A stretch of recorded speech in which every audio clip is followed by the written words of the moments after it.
Paul. Let's. The I- hair. like- Is that your That's foot? better. We're both in bed right now. Oh my god. Yeah, when I saw you were in bed, I'm like, I want to be in bed too.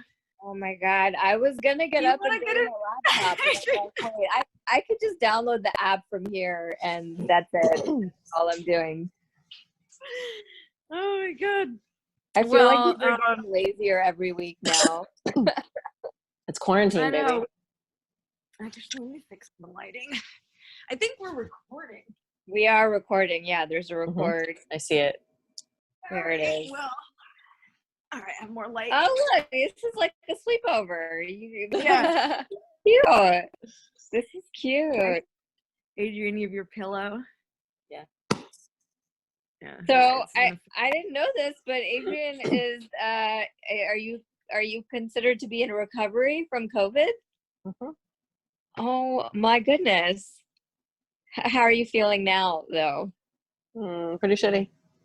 Still, like where in the process, or like in what phase of COVID-19 are you at now?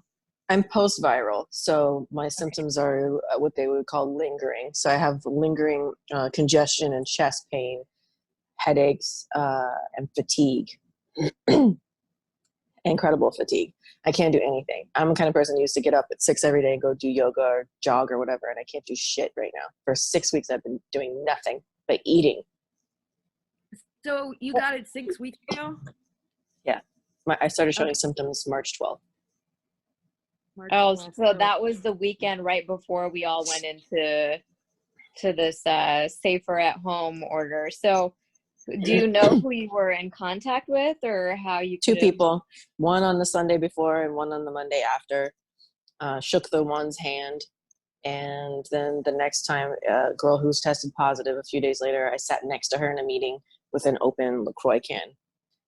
And I think she was coughing and stuff. Like, I couldn't remember because it's not something you think about, like the girl next to you, what she was doing in a meeting. But yeah, I'm pretty sure that's where I got it. So did you find out because they also like announced that they had it, or like she did announce it, and that's when I knew like I had been exposed. But when she announced it, I had just started symptoms. Like, I started with a sore throat. I called out of work early on the Thursday before because I was like, my throat is killing me, and symptoms like crazy didn't start until Sunday, and then I pretty much just could barely breathe for 2 weeks. And the news I was getting was testing's not available. It's limited. If you're not an old person or someone is super high risk with immunosuppression, don't do it. If you have asthma, bronchitis, pneumonia in your past, just stay home. I called my doctor and she was like, your symptoms are 100% COVID. Please don't come to my office and please don't leave your home. And then finally I went to the doctor a couple weeks later because I couldn't breathe. And he took x-rays and did an exam and like diagnosed me with COVID and was like, go home for another 2 weeks. Don't leave your house. And then I saw a pulmonologist. Well, I had a consultation. He looked at my x-rays and stuff. And he was like, this is post-viral asthmatic bronchitis. So I'm going to put you on antibiotics and like this crazy powerful inhaler. See how it goes from there. Oh You my have God. asthma? You have a history of asthma? Yeah. Pneumonia, bronchitis, and pretty severe asthma. Okay, so yeah, they say people with pre-existing conditions, heart-related, diabetes, and of course anything lung-related can cause like complications. So most of the people who have, so did you go to the hospital at all, or you just called the doctor? I just went to urgent care. I'm like trying to stay away from people. As soon as my doctor was like, you have it, don't be in public, I didn't leave. I didn't go anywhere. And when I went to urgent care and got like diagnosed, I was with my boyfriend, and my roommate was like, please don't come home. So I had to stay with my very new boyfriend in quarantine. It's been like 3 weeks now.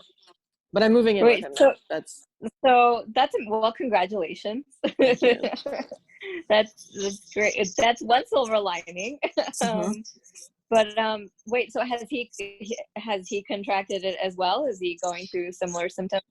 He had symptoms. He had a sore throat. He had pressure in his chest, and he also is very athletic and was out of breath up and down the stairs for like 6 days. And then the little bit of pressure lingered, but he didn't have any more symptoms besides lethargy after that. So no, his symptoms were not very severe. As I always sounded like an old geezer hacking up everything that could be inside my body. Oh my gosh.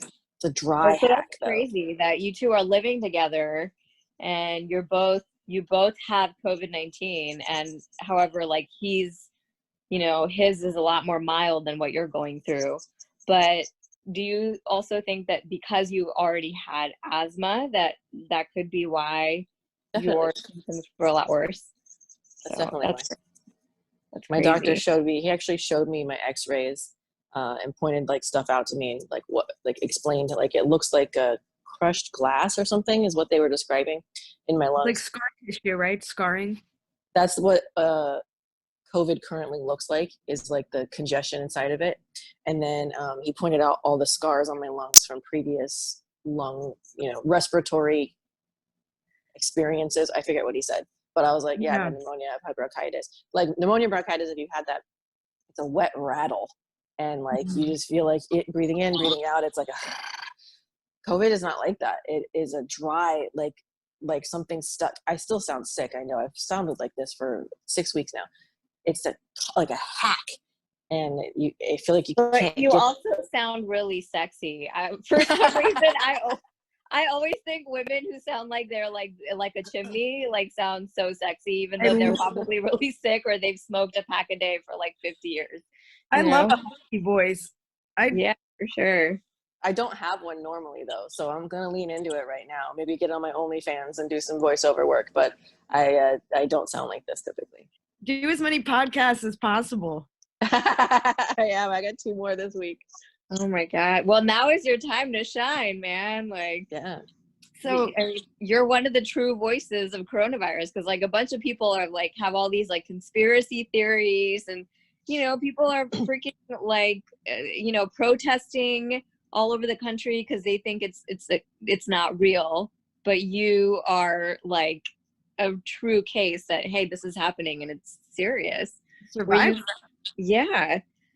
Were you terrified or scared at any point during this whole ordeal? There were a few times when I woke up in the middle of the night, gasping for air. Look, I have albuterol, my inhaler, and like that from asthma, so I would just hit that. But it was my boyfriend's concern that scared me. It was like we were feeding off of each other, and he was listening to me cough, just like, should we take you somewhere? Yeah. That's the only time I was really scared, because I tried not to read too much. My roommate is a neurotic Jew, and she knew everything about Corona, so I was like, just don't tell me. Just tell me if it's something like super important. And apparently she was telling my boyfriend like the progression of the symptoms and how they go, and I fit like textbook exactly everything that she said was going to happen. Starts with a sore throat, then you get tired, and then you get the cough, and then you have the hack, and then it goes away for a little bit, and then it comes back. So it's very likely I could get it again or be sick again. I don't have the antibodies for it, at least not yet. So I don't think I can give it to anyone, but I'm not taking that risk. And I can't go, I'm working remotely, but I can't go in because I can't be around people that might have Corona and give it to me, So you don't have the antibodies yet, so you're at risk to get it again. How come you don't have the antibodies? It's possible the test was fakakta. I'm hearing a lot of that. Oh, you know what? There's a lot of, I talked to my sister. She's working in New York on the front lines, and she's saying there are a lot of false negatives on these tests still. Yes. I've had 2 doctors now say a false antibodies. They were like, you have Corona. They have zero doubt. And like, that's what they're treating right now. A pulmonologist and an urgent care doctor, that's what they're seeing the most of. Once my urgent care doctor diagnosed me, they could not get me out of that office fast enough. I was like shooed out the door. It's and like right after that, I called my roommate to tell her, and she was like, don't come home, don't come over here. I couldn't even go in and get my stuff or anything. I had felt like a leper in isolation for weeks. Oh my God. But once I got the negative was your antibodies, roommate at least nice? Did she drop off your stuff? she didn't have a car, so she put a bag together, and my boyfriend went and got it. Okay. And brought it over. Oh my gosh. What a nightmare. How's your family though? Like, have they been checking in on you? Yeah, everybody. My mom's in isolation in Vegas. My sister is in Florida and in the shit. which terrifies me. And she goes out like riding her bicycle and stuff. And I'm like, please just don't touch anyone. Don't do anything crazy. God. We talk about Florida on every episode because Fizza's from there, and we Yeah. always ask her like, "What the fuck is wrong with your with like your hometown? Like, what's happening there?" You're from the West Coast, right, Fizza? You're from Yeah, Tampa? Southwest Florida. 2 hours south of Tampa. What city? Fort Myers. Oh, yeah. My brother lives in Port Charlotte, Englewood. Right around the corner. Yeah. 5 Punta minutes. Gorda. Punta Gorda. Punta Gorda. Little fat? Is that what it means? Or Fat Point. Fat Point. Yeah. Yeah. Yeah. So I'm Florida strong. So Yeah, that's I get well, it. I don't think Zara knows our history. She doesn't Oh know. my you. God, I'm outnumbered here. No, I don't know the history. What's the Adrienne used to be my boss. We worked at an unnamed, a club that'll remain nameless. You guys worked at a comedy club. Yeah. Okay. I know what this is now. And you're both survivors. Yeah. From Florida. Well, you lived in Florida for a year. She's from Jersey, but she lived in Florida for a year. You went to elementary school for like 1 year in Florida. You were like the top of your class. And me? Oh, you're talking about me? I'm from Florida. Yeah. Oh, okay. Yeah, I lived in Florida for 2nd grade, and I was like student of the month and student of the week, like every week. I pretty much just like repeated because I was in accelerated programs, and then when I got to Florida, they didn't have that, so they just put me in 2nd grade instead of like having me skip a grade. So I basically I basically repeated a year. And like, yeah, Florida. like I knew everything. And then when we moved back to Jersey, I failed out of the accelerated program because I basically like missed an entire year of school of where I was at, like being in Florida. Jersey has good schools. What city in Florida were you in? I was in this it's in Central Florida outside of Orlando, this town called Tavares. Mm-hmm. Yeah. It was a crazy place. It was like it was my first time out of Jersey. I was like 2nd grade, so I was like 7 or 8, and it was like my first time because we were in the suburbs of Jersey, so it was like my first experience like with like other kinds of people from other like socioeconomic classes. It was my first time seeing trailer parks. Ooh. I was so confused. I'm like, white people are poor too? Like I was so confused. Like I was it was insane. You didn't know any like, Jersey trash? Come on. No, because I don't know, because like I was in the suburbs. So like, when you're 7 or 8, you just think like your entire like neighborhood, everyone around you who you go to school with, like you think you're all the same, because you're What suburb? East Brunswick, Cherry Hill? Where were you? close to East Brunswick, Edison. Okay. I lived in New Brunswick for like a year. Okay, so you know what I'm talking about. I know what you're talking about. Yeah. Yeah. Like all the houses all the houses are the same. Everybody has 1 or 2 garages. Everybody has similar cars. Like you all go to the same grocery stores. There was no Whole Foods back then. Everybody. So yeah. So in 2nd grade in Florida, 7 or 8 years old, that was my first experience with. Oh, people are different. Like people come from different homes. They have different kinds of houses. Yeah, it was insane. Florida opened my eyes to like humanity. I actually moved there in 6th grade. And like my first day of classes in Florida, I lived in Coral Springs, Parkland, and I went to Stoneman Douglas, the school that got shut up for high school. But I was in middle school, and I remember my first day there, somebody asked me, they were like, oh, you're from Portland? Which I'm from California, but I lived in Portland for like a year or 2. They were like, so you know about 69? And I was like, 69? And they're like, yeah, it's 6.9. It's when you have sex on your period. And I was like, good little girl. I played the tuba. I had no idea what was happening. So I came home and told my mom, and she was like, first of all, what the fuck are these kids doing? 11, 12-year-olds talking about sex with you. And she's like, second of all, 69 is not that, okay? 69 involves 2 people, and she like described it to me. Your mom explained it. You're wrong about 69. Yeah. No, you'll learn. I don't want you to know.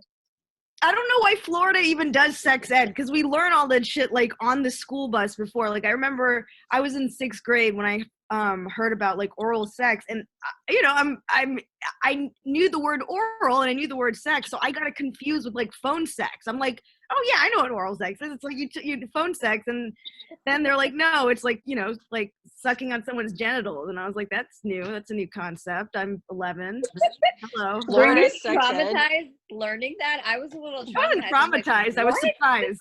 The idea of like, you know, at the time, I think at 11, the idea of like putting, and I was raised in a Muslim household, as you guys know. So like, the idea of sucking on genitals, like that was foreign. That was some foreign shit. I'd never even seen mine. Yeah. At the time. Now I'm obsessed. Like all I do is take scotch tape. Oh my God. I love oral now. It's great. Sex ed in Florida is terrible. So I moved from California to Oregon to Florida, and they each had different years for sex ed. So I essentially had like 3 years of sex ed, different schools. And still, I remember I was 17, I was watching that movie Booty Call with Jamie Foxx. Yeah. And Vivica Fox. Great movie. And they're fucking in the hospital, and he has like a latex glove on for a condom, because that was the whole thing, was trying to find a condom. And he busts inside of her, and she goes, oh no, you didn't. And I turned to my friend and said, oh my God, he peed in her? 17. And I had sex like a month after that, and still didn't know what coming was. Oh, well, okay. Well, I'm glad you clarified peeing from like come before you had the sex. That's good. Cause like, yeah, he just was like a Minuteman, and that's why she was like, oh no, you didn't. Cause they've been trying to fuck the whole movie. Yeah. And they finally get this like makeshift condom, and he busts immediately. So, yeah, that was an interesting experience. And then his faces that he was making during sex, I expected guys to be making those faces, and they didn't. Jamie Foxx is a clown, you know. They don't really do that unless they're on drugs, which from Florida a lot of them are. So you just thought like they weren't being affected by the way, I heard like, okay, can we talk about circumcision? Totally. Okay. I have a kid, a son, and I don't think that's gonna happen, but like if I do, I don't think I would circumcise them. It's just mutilation. Well, doesn't it take away like, it's just like isn't it like if someone cut off your clit? Like you could still have sex, but like, no, it would be like if someone cut off the top skin that covers your clit, and then the skin grew around it and scar tissue, and you were fine. You're fine. Yeah, but they're fine. Well, if I didn't know any better, I'd miss it. But like, I don't know. I think my goal is to find an uncircumcised man. Well, then stay away from Jews. Yeah, and yeah. Muslims. No Jews or Muslims. We do that. We bris them pretty early on. I'm dating a half Jew, so when we have kids, we might do that. You know what? We have to talk about that. Thank you for bringing this up. I feel like most American men, especially like our age or born after a certain time, like most of them have been circumcised. Mm-hmm. Like you'd have to go to Europe or find like a European like immigrant or someone in America to find that. Sure, I've seen one. I've seen one. Yeah. I mean, I don't know. I heard it's a different experience for the woman and the man, and I don't know. It seems like extra skin. But would you you're saying you want to put your son through that? Because this is just reminding me, like, yeah, I'm basing this off a Sex and the City episode, but you guys. Oh, as an adult, is he going to want to? Yeah, that's the question. Because as an adult, it's like, well, if he wanted to be circumcised, then it might be too late. In America, it's uncommon, right? And like it freaks women out. So I mean, I don't know, maybe, you know, in the future it won't be so uncommon, but that was like it was like one of Charlotte's freakouts in like Sex and the City. But I've heard that that's like a real problem that some uncircumcised men have, that like they scare women. It's a judgy thing. I am judgment-free. I am open to the experience, and the only thing is if someone's circumcised or if someone's uncircumcised, they can't have a dirty room, because if your room's dirty, then it's like, what does your like dick skin look like? Your smegma. Your smegma. Ew. That's even like a nasty word. Yeah. Yeah. That's worse than moist. I can't. It's I like worse. the word Smegma. moist. Smegma. People have an issue Jeez. with the word moist, and I like the word moist. A lot of Yeah. people have an issue with the word moist. I make very moist brownies, and like one time I made them, like the last time I made them and actually said the word moist, everyone's like, no, that's not how you should describe your brownies. And I'm like, what? Like, when did moist become this word that like we can't use anymore, you know? That's the same as why you can't listen to 311 or Nickelback. It's like, fuck you. Look at this photograph. I'm going to listen to that song till the day I die. That's a great song. Love the band. I say Yeah. moist. Apparently, the word cellar door is the most beautiful phrase in the English language, according to like some famous poet or something. Cellar door. Cellar door. The combination of those two words together is, and like, that's so fucking arbitrary. You're like one person who says that those two words are, you know, to me, I think superfluous is one of the most beautiful words in the English language. I love the word asthma. Asthma. I think it would make a lovely name under any other circumstance. But if you say it phonetically, how it's spelled, you have to be like asthma. Asthma. I think that's Asthma. so cute. So cute. I have like I asthma. went to Spain, and we know how like in Spain the Spanish has like that little bit of a lisp. Oh yeah, Estonian the Spanish. for Catalan. It's Yeah. very lispy. Yeah. So I just loved it. I like gave myself a little after I went to Spain a while back, and I gave myself a little lisp after just. Humble I brag. like, Just hang. Wait, so you didn't see I know. any I just uncircumcised? wanted to talk about the lisp. You were in Spain and you didn't see any uncircumcised members in Spain? I was a kid, so. Oh, okay. Never mind. Is this a PG podcast? PG-13? No. No. I've dropped some F-bombs. I'm just making sure. It's a Yeah. podcast. You can drop whatever you want, honestly. I just had to do a clean Zoom show. It was quite the struggle. I didn't find out until 1 minute prior. Oh. And they were like, this is a PG-13. I was like, okay. I'm going through a divorce. I'll try to keep it clean. Oh my gosh. Mm-hmm. You pulled it off, huh? I did. I just basically said nothing.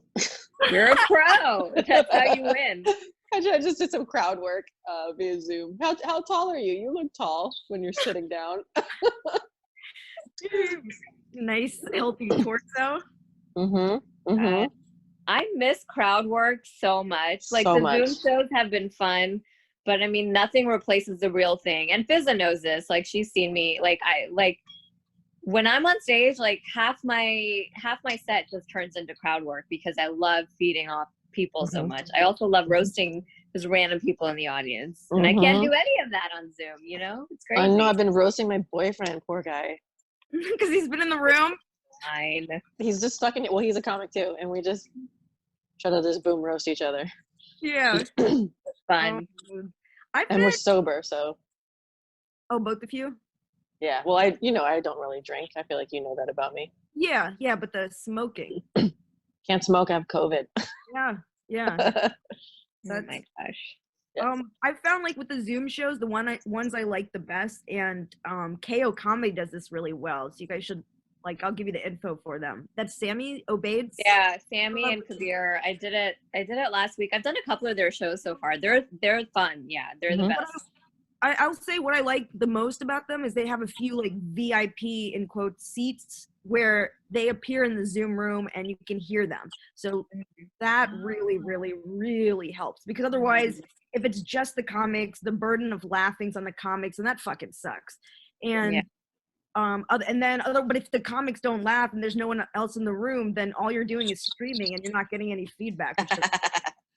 I feel like it's the same as weed shows. If you've done weed shows where everyone's high, they just are like instead of laughing. Yeah. So like I feel like as long as they give me some kind of visceral reaction, a facial expression or something, I can carry on. Or I just like look away while I'm doing comedy and just imagine a cacophony of like applause. I just straight up ask people. I just was like, was that funny? Did I can't tell. And then like I'll scroll through the gallery to see if people are like thumbs up, thumbs down. You know, that's the only way. Like I need interaction, and it's just I miss comedy. I miss when they can get people in the Zoom room, it's actually a really great experience. Like, you don't want everyone in the Zoom room to like have access to audio, but like if you have like 10 people who are like into comedy who can laugh and you can like sort of see them and talk to them, then it's, I mean, I don't know. I like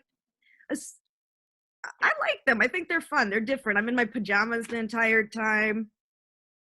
Yeah, I mean, they're fun. Like the ones that are done really well have been really fun and I've enjoyed them. I just, like, when you're up there on stage, then the live show, you're also like feeding off like the energy of people laughing, and you don't necessarily have that like virtually, like, your jokes are working because you can see the people's faces, but like, it's a different kind of energy, it's kind of like a kinetic energy, I guess. We did a show for my shop. I'm part of a running person. Me and a few others run a cannabis dispensary. And we did a live stream for 420 comedy show. But because there's so much Zoom bombing, we closed out the Zoom part. So you call into the Zoom as a comic and talk to no one. And do 10 minutes. So I did 10 minutes talking to the ether. And then you go to YouTube Live and there was some comments. So unless you wanted to like put them up concurrently and read the comments during, which is so distracting, I literally was just like, I'm monologuing right now. It felt like a videotape audition or something. And there's no delay. Like you actually could watch the live stream. There's no delay. You could watch like the comments as they come up if you wanted. Because I feel like doing your act and reading at the same time is like, this is like walking and chewing gum. Like I can't do it. I can't do it.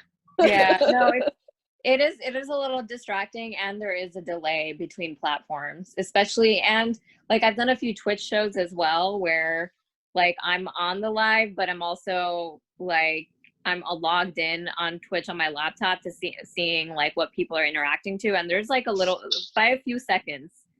So yeah, I think the best so far is just Zoom, honestly. Yeah. Someone will make you gotta keep it locked up tight. You can't have any public links or anything. And moderate. Even some of those, like some Zoom shows where they were like the links were kept under wraps, we still got weird Zoom bombers. We got like a Jesus freak started reading. What? Yeah. I haven't experienced a Zoom bomber yet.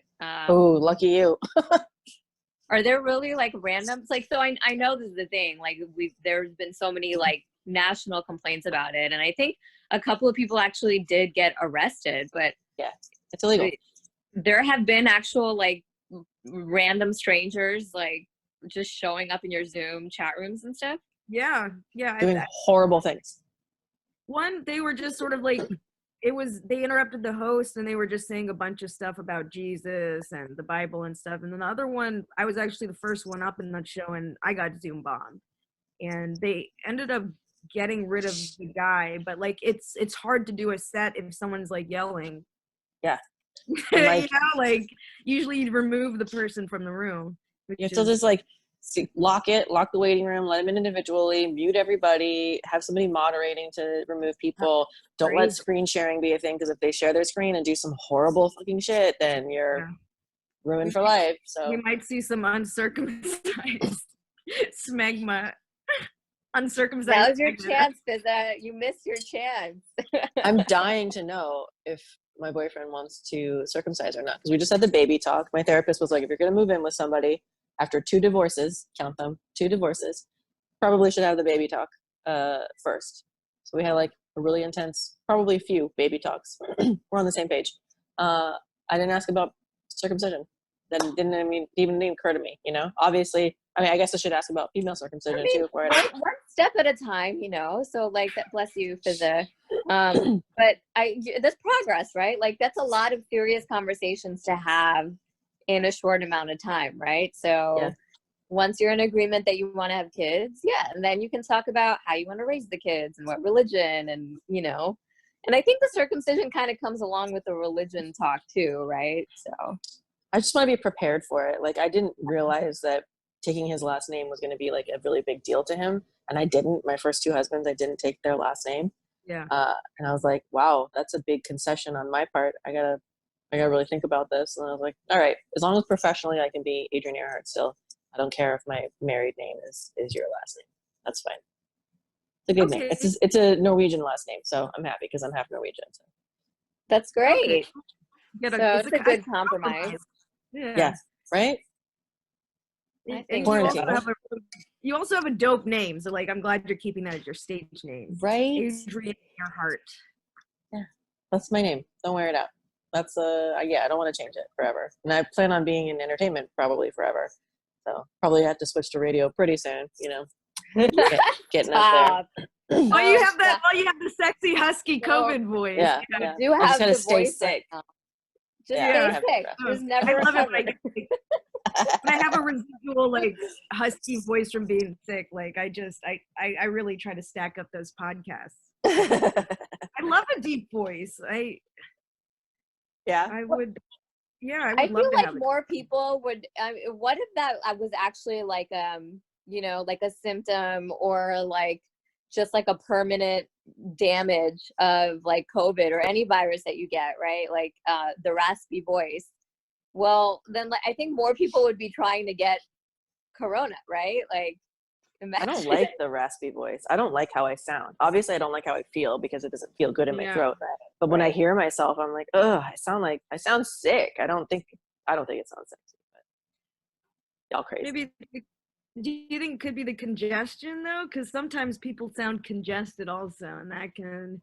I think it's the congestion. You know? Yeah, I'm just phlegmy in general right now. I can't believe.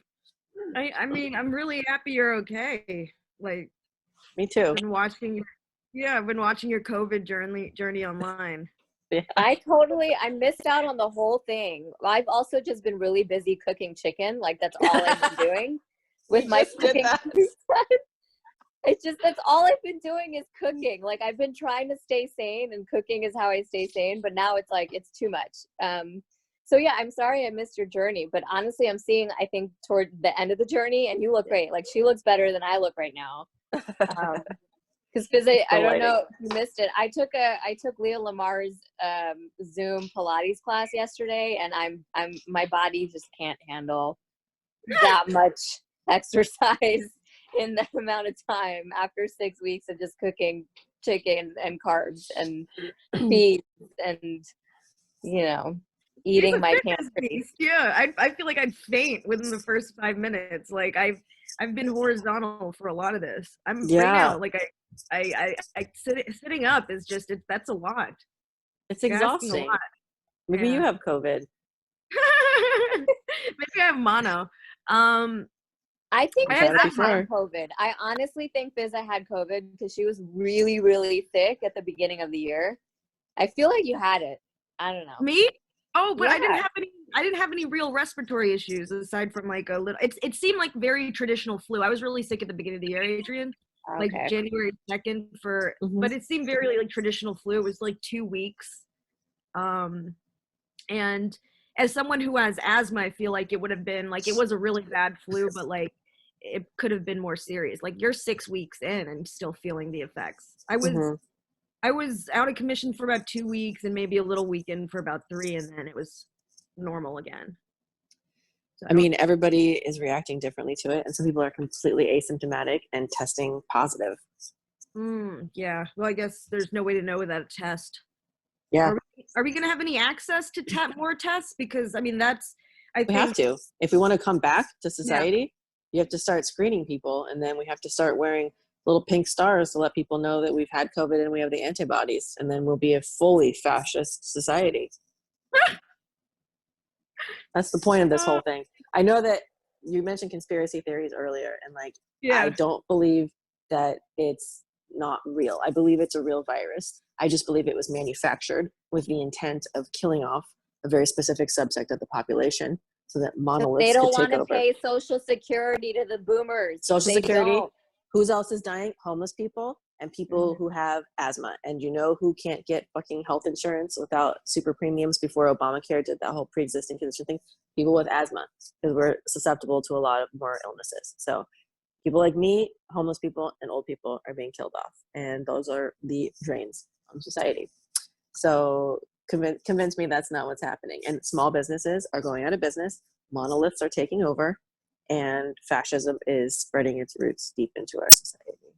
Quote me. Yeah, but there's also like an economic, like major, like economic effect happening right now. So if it was manufactured, it couldn't have been by the big pharmas. It couldn't have been by, like, like there's a lot of conspiracy theories. Like this one, I feel like could have some merit, but like, I don't think, just like the economic disaster that's happening right now. And there's also an effect on like when small businesses start to fail, there's also like a huge economic impact on that, on like just everyday society. So I can't imagine that like anyone who was manufacturing this, like I don't think it was the corporations. I don't think it was anyone with big money. So like even if it is manufactured, maybe it was more of a political play from one country to another versus, like one of the big pharmas, or I don't know. Like there's a bunch of conspiracy theories out there, but there's a biowarfare. There's a lot of money in treatment, so I mean, pharma could always be involved. Yep. And sugar is benefiting because people are stuck at home baking. Mm-hmm. Tobacco, people are smoking still, even though it's probably making you more susceptible to illness. We're dumb. We're dumb as a society. So everything's different. Look at what they put in our foods. The foods that are mass produced. I know.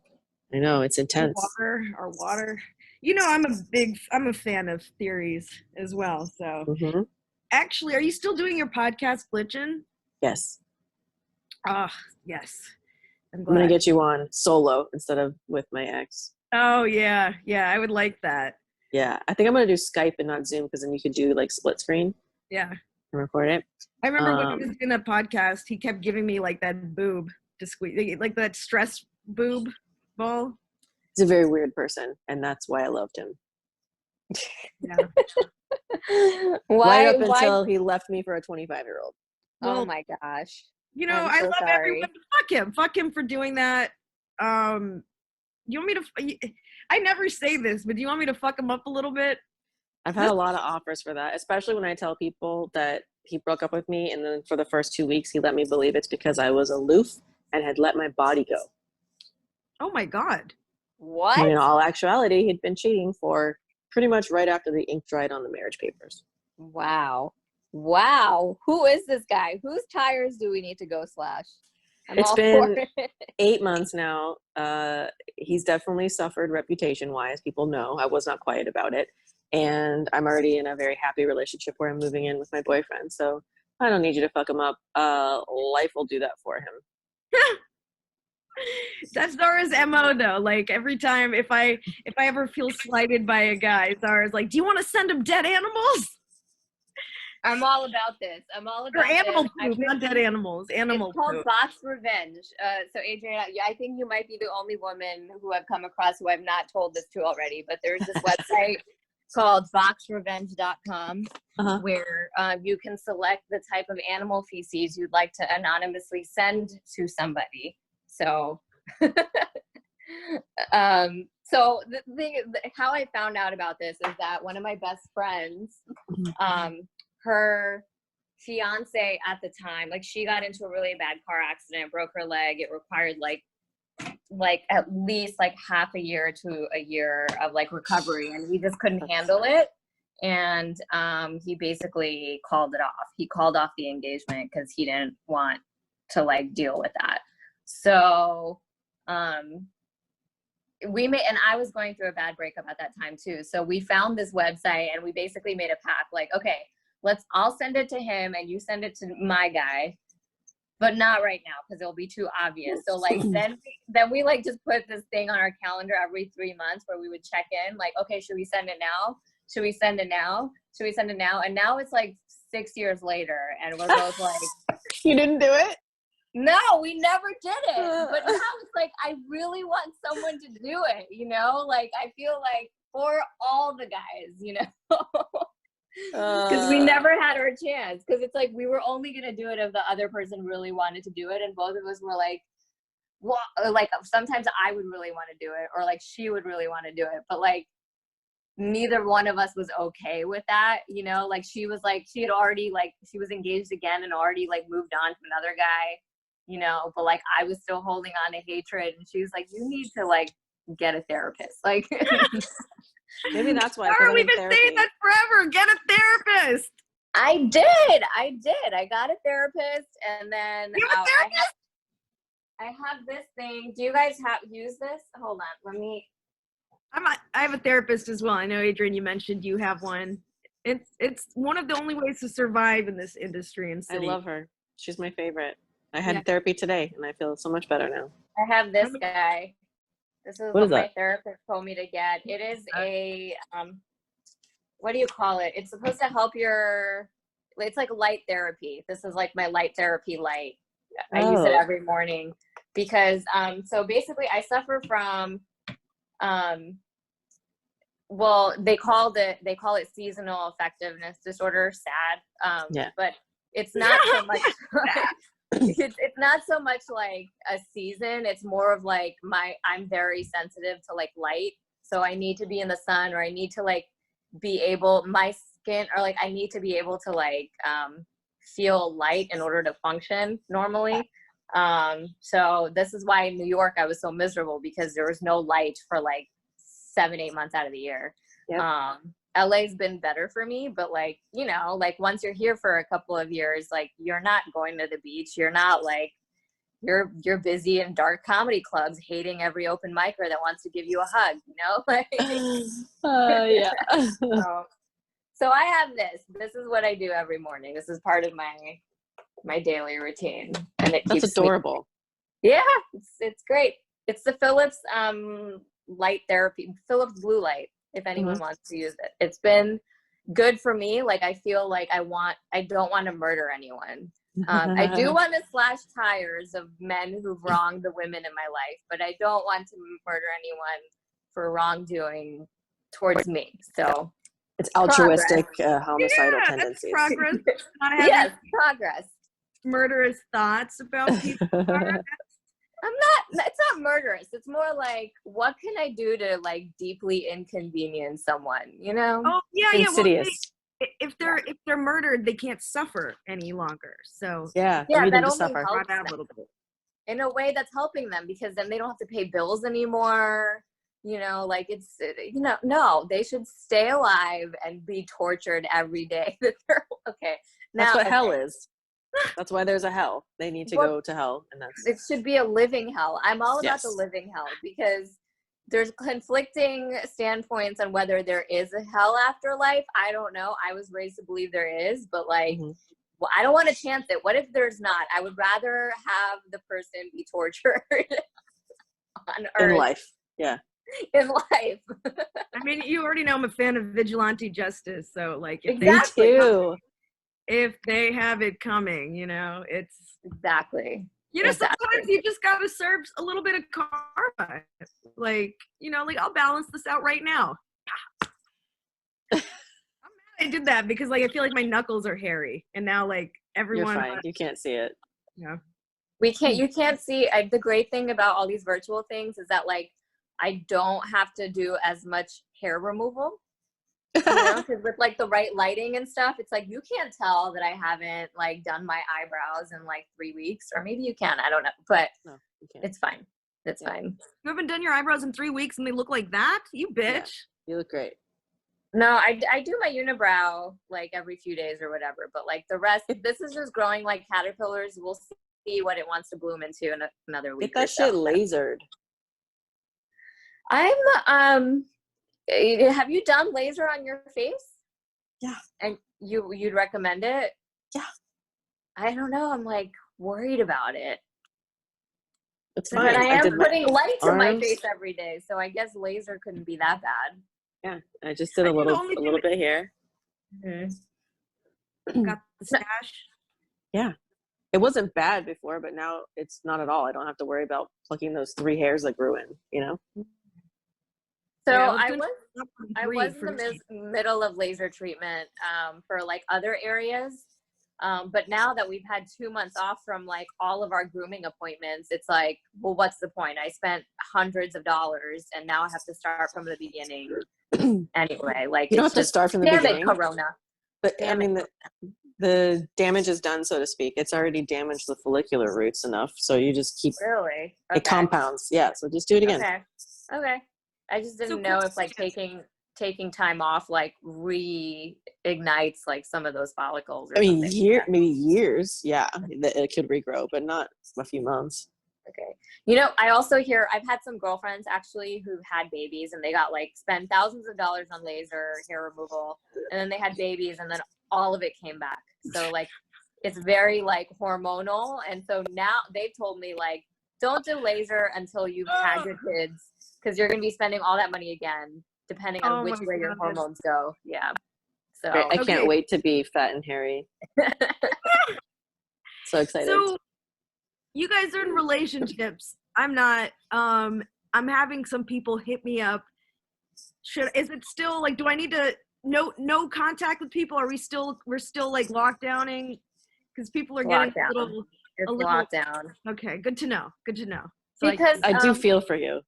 I feel really bad, but like also like you don't know where they've been, right? Like they could be at some like sketchy grocery stores. People could be coughing around them. Like, or you don't fuck know where someone else who has corona. There you go. Yeah. You know what I mean?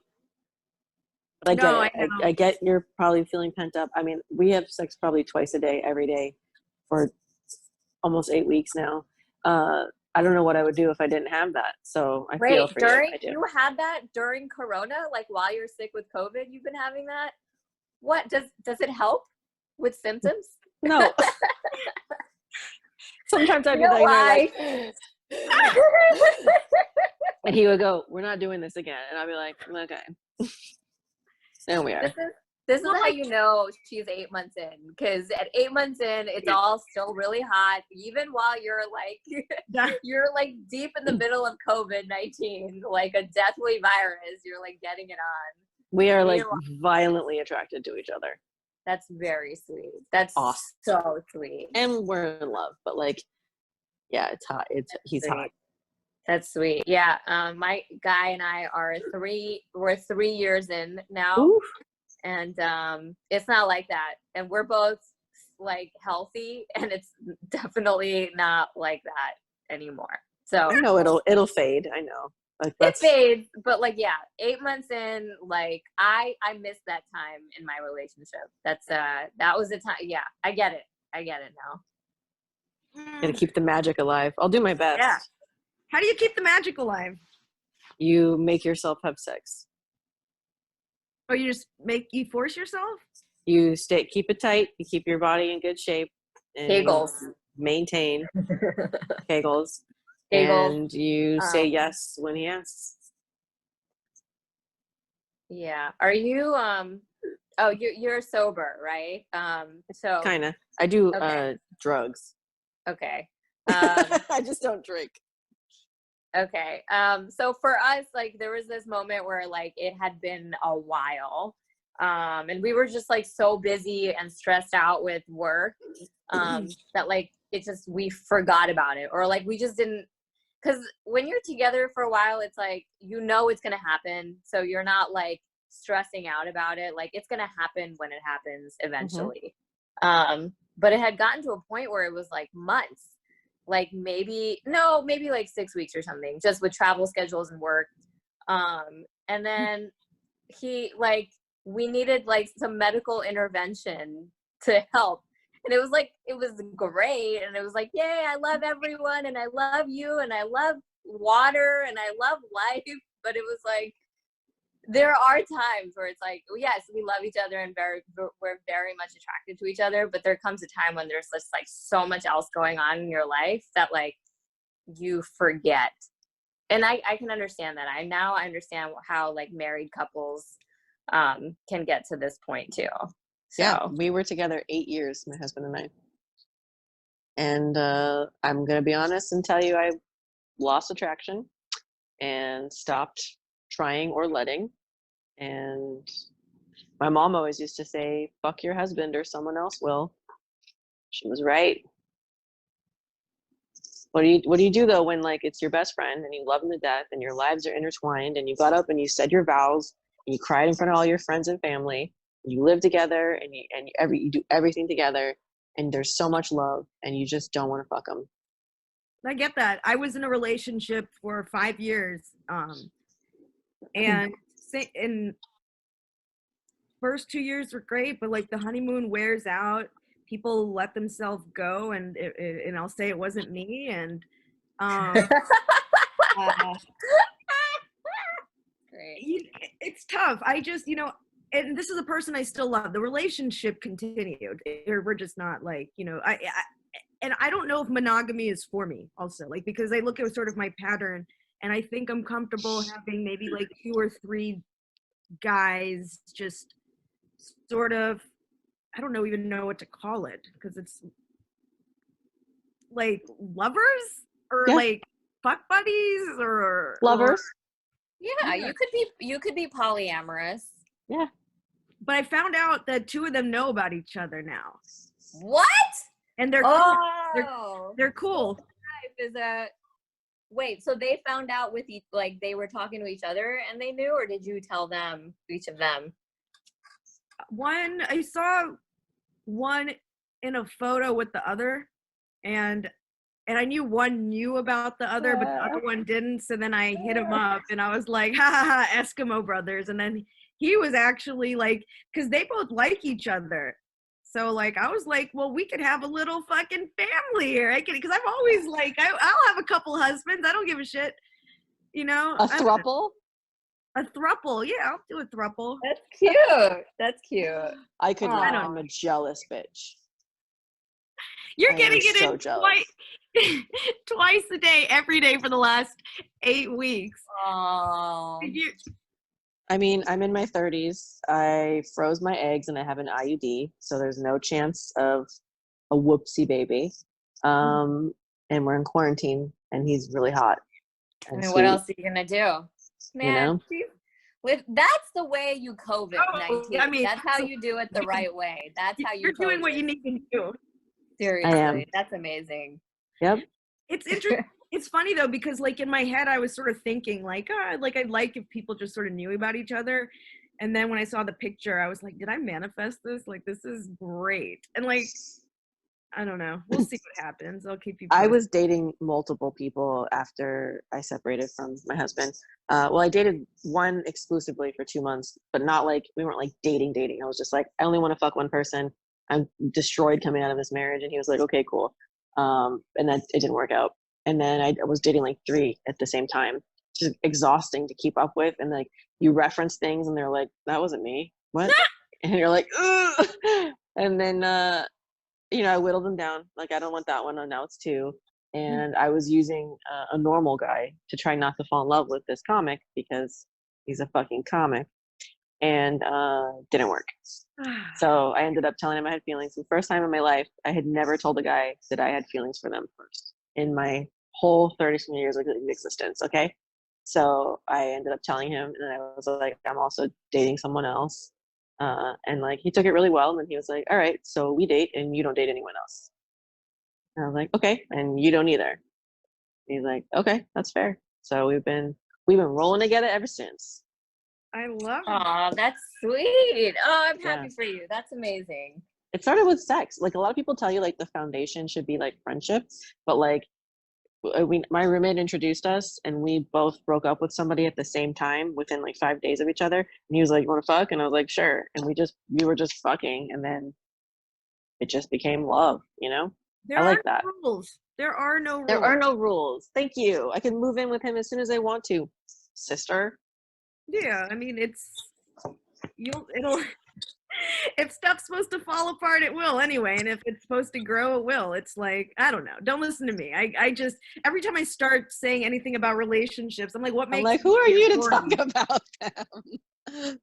Yeah, honestly, I've seen everything work and everything fall apart. So you're right. Like, whatever makes you feel happy, and if you're with someone who you feel really respects you and can support you, then I'm all for it. And I don't care how it started or how it didn't start.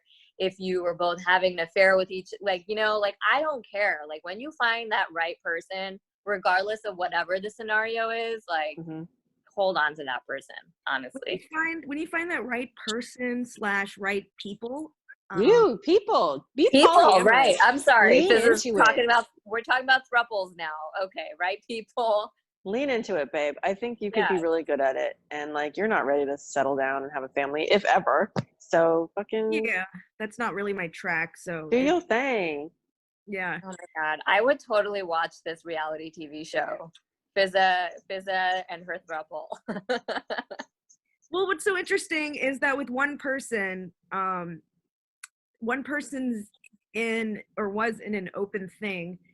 So it's you know what, I shouldn't get into too many details. I can tell you afterwards, Adrienne, because this is like, it's gonna get too, it shouldn't be on here. I'm like guessing. I'm guessing. I'm trying to like go through my mental Rolodex. Well, I'll say this much is like, I've shit where I've eaten. So yeah, that's why Comics. it's wiser not to.